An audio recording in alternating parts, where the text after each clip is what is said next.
Hello, my name is Lang, and today I'll be presenting my communication speech number 3. Here are my note cards. 1, 2.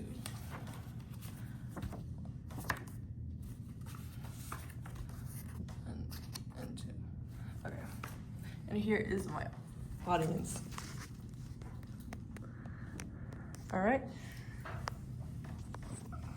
Alright, I want to start off of how high school is interpreted by a lot of people of having to have a high GPA, and a lot of people overlook the values of memories and experiences throughout their high school life, such as volunteering.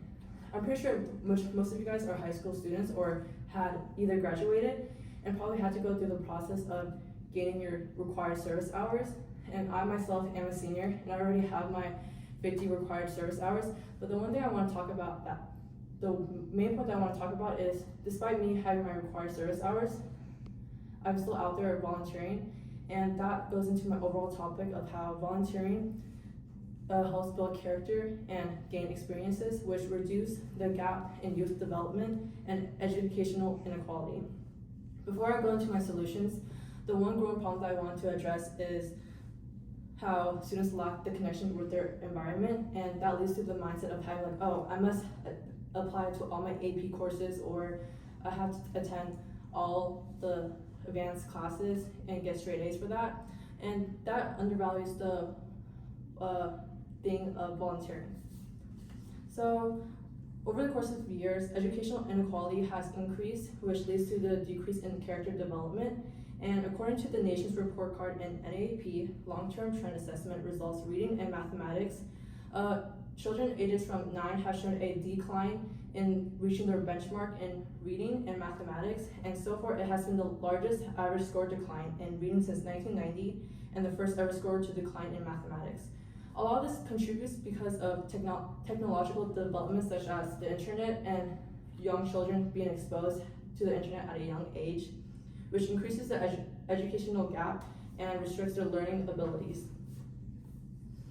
Also, children at a young age, they are prone to negative influences, and at that point, they're undergoing a rapid development.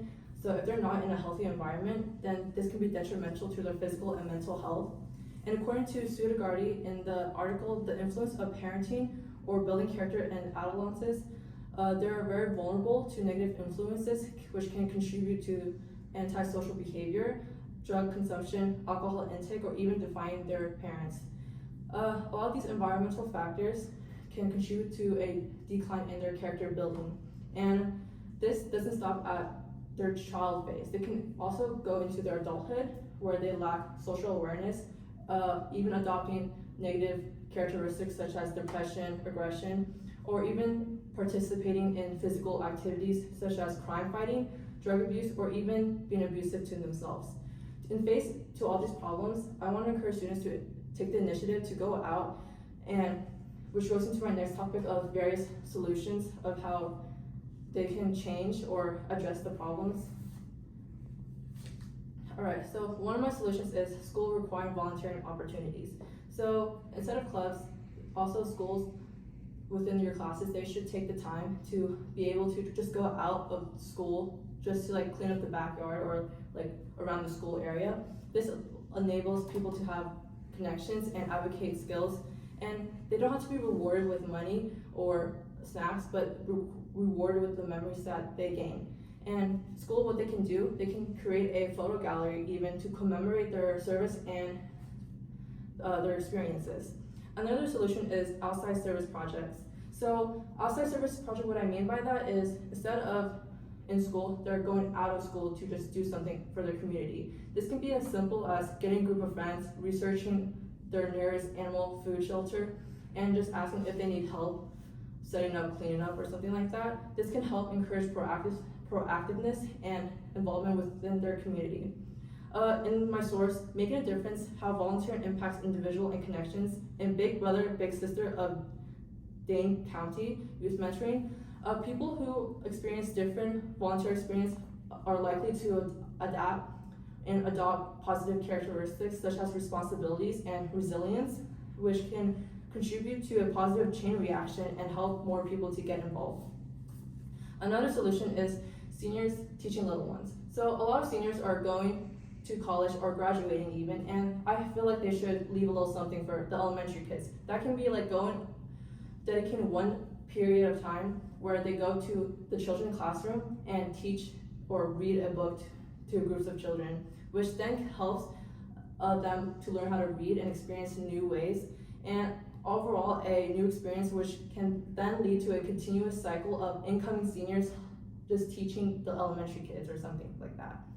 At my school, we have an organization called National Honor Society, which is known as NHS, and it's a tutoring, and we offer tutoring service after school. And even myself, as vice president of NHS, I even went to the tutoring service because I didn't understand Spanish, and one of the students there helped me understand in a different perspective of how to conjugate past verb tense.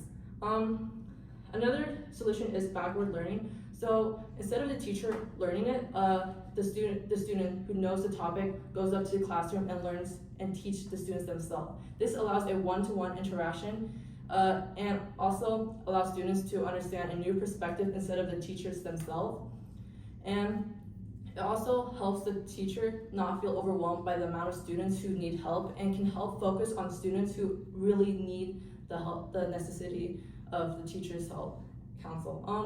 Another thing is promote fundraisers and donation drives. So at my school, NHS, we recently held a animal food drive where we required each member to donate 2 cans, which within the 2 weeks we already accumulated to over 500 cans, and it's been donated to animal food drives. And one of my advisors, Ms. Magical, she's the head of NHS, and she, in her previous years, she donated these cans and made a basket for the families in need. And she described the moment where as something heartfelt and encouraged her to donate more stuff or for the future events. This allows to bring the school together and also collectively help the community outside. And since I talk about the problems and utilize different strategies, I want you guys to visualize how high school life would be if you just have to uphold a certain GPA. That seems unfair, and it just makes life monotonous. And a lot of students, they go through different types of stuff, such as arts, sports, or clubs.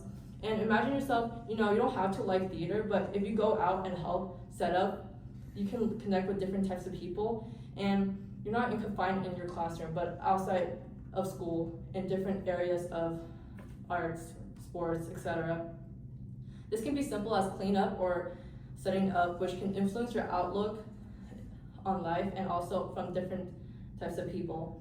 After visualizing, I hope you guys have a deeper understanding and are encouraged to go out and do something.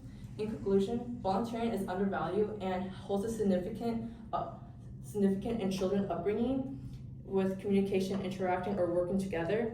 And my way for the call of action is providing you guys a volunteer opportunity. On November 1st, from 8 a.m. to 2 p.m., Floyd Lamp is holding an event where they paint the board fences. And another thing is, even at this library, you can go up to the front desk, ask if they need help sorting out the books or even reading a children's book to a group of children, or even help volunteering to listen to someone's communication speech. So I just want to say that volunteering doesn't help the recipients, but also help yourself. Thank you for listening. Okay, here's my audience. All right.